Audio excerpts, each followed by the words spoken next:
8 minus 5 times 2 to the power of 2. 8 minus 5 will give us 3. Then we have 3 times 2 to the power of 2. 2 to the power of 2 will give us 4. Then we have 3 times 4.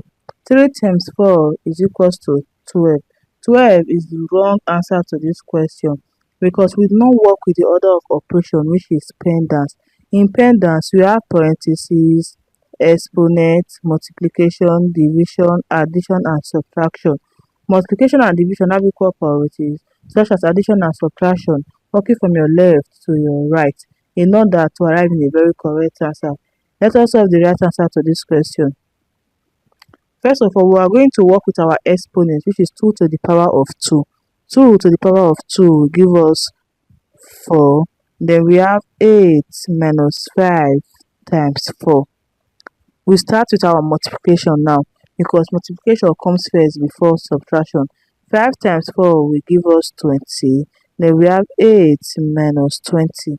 8 minus 20 will give us a negative 12. Negative 12 is the right answer to this question. I hope you find this video helpful. Please don't forget to like, subscribe and comment. Thanks for watching.